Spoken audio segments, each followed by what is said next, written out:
Hey there, YouTube bassists. This is John from johnfoxbass.com, Premium Bass Guitars, and I'm coming to you today with a brand new Dingwall Super PJ4. And it's got a jazz neck, some block inlays, and a super fatty pickup in the bridge instead of the usual. And four-way pickup selector. So we got bridge solo, both parallel, both series, and neck solo. It's a passive bass, and there's a tone control, tone roll-off. We're going to listen to this bass through the Caveman Audio BP1, the big one, the BP1W with the wireless input, though I'm not using wireless, I've just plugged it in. And then the output of that coming out through the DI out is going into the Caveman Audio BC1 compressor through an XLR cable, and the output of that is going straight into the camera. So no EQ, nothing else. Let's listen to how it sounds. And I've also recorded just a short little loop with the Ditto looper, and I'm going to, at the end of the video, I'll play that and mess around with the attack and the threshold on the BC1 compressor so that you can see what they do. The compressor, it's amazing. It's pretty transparent, but yet it is very noticeable. So sounds like an oxymoron.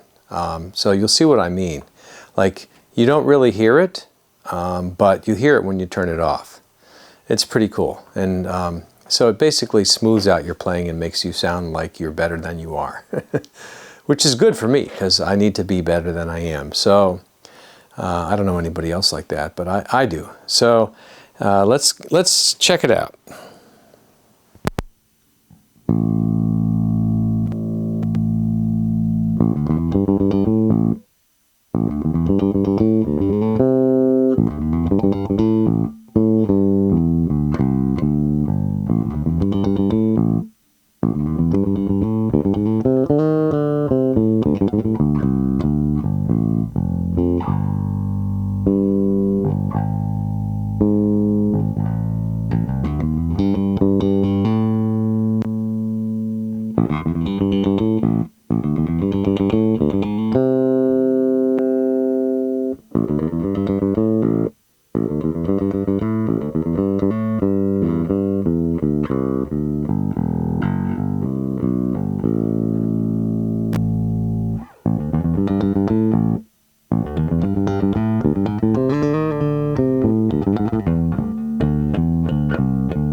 Alright, so I ran through the four pickup positions, and I'm going to, maybe I'll play a little bit with the pick just for kicks and see what that sounds like before I switch over to the Ditto looper.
All right, so it's 4 in the morning, so I'm tired. and I can't really play. But that's why we got the looper. So let's give that a listen, and let's start it off and we'll see what happens. I'll lift up the BC1 and we'll watch what I do with the controls.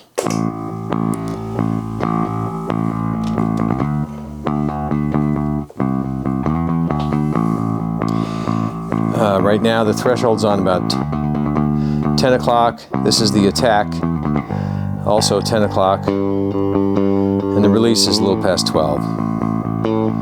So if I turn up the threshold, the compressor's doing less. It takes a lot more to activate it. And if I turn up the attack,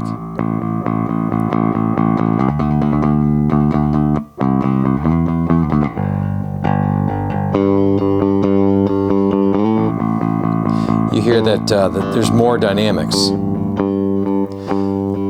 Put the attack on the minimum,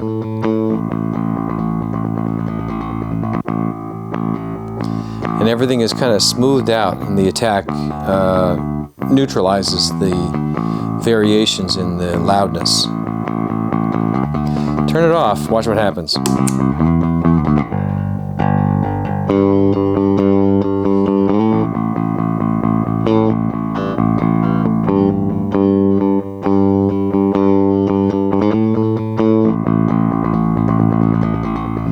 You can hear a lot more dynamics.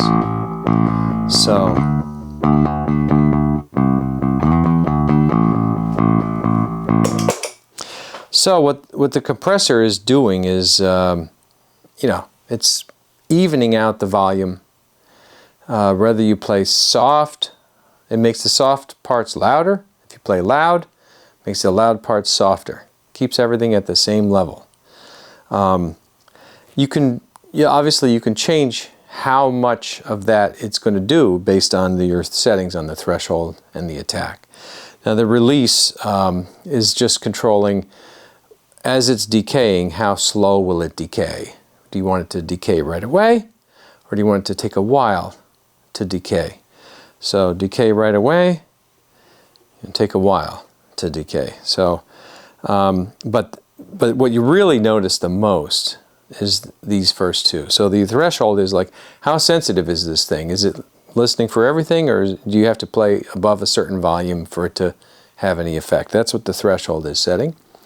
And the attack is like, how quickly does it respond to a sudden transient where you're playing louder than you were a moment ago.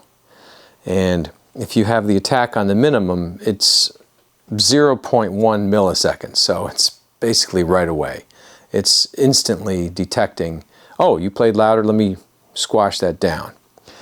I can turn it all the way up to 25 milliseconds. So that lets through snaps and pops and thumps and, sudden loud notes will still project more above the average level. But yet it will still smooth out in general, but it will let you kind of override that. So in other words, it becomes less noticeable, the effect of the compressor. I'll turn it up to the maximum, you'll see what I mean. Like, you can't really hear it doing a lot, but then I'll turn it off.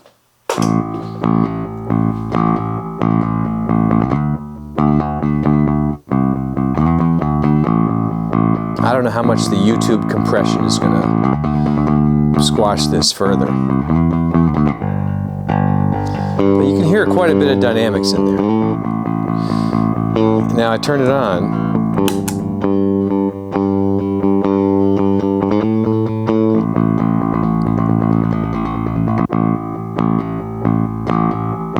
I'm still hearing the dynamics. But yet, it just sounds smoother anyway.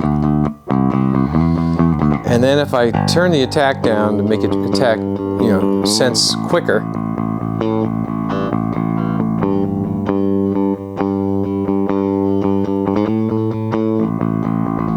you notice the level is now all the same. You could still tell from the timbre that there's some attack happening when you play, you know, a little bit louder. But yet the level isn't actually louder.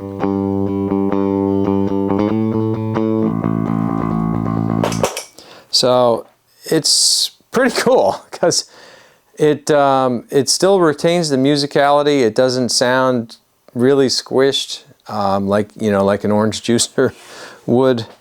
That old great compressor. It still retains the musicality, but you know, you have full control over just how much of your dynamics you want it to preserve. So anyway, that's the Caveman Audio BC1. And the BP1 is kind of an always-on pedal. It's just there. You run through it and you can't shut it off. It just sounds awesome, really cool. And that's all I'm playing through. So there's no EQ or anything else. So thanks for watching, and you can get the Caveman Audio stuff as well as this this Dingwall. As of right now, it's available. I don't know, twist my arm. I might keep it for myself. It's so cool. I got some tape on there to keep the pickguard from getting swirl marks on it, just in case I do decide to sell it. I haven't decided, but anyway, it's here at the moment. Thanks for watching, and hope you have a great day. This is John from John Fox Bass. You knew that.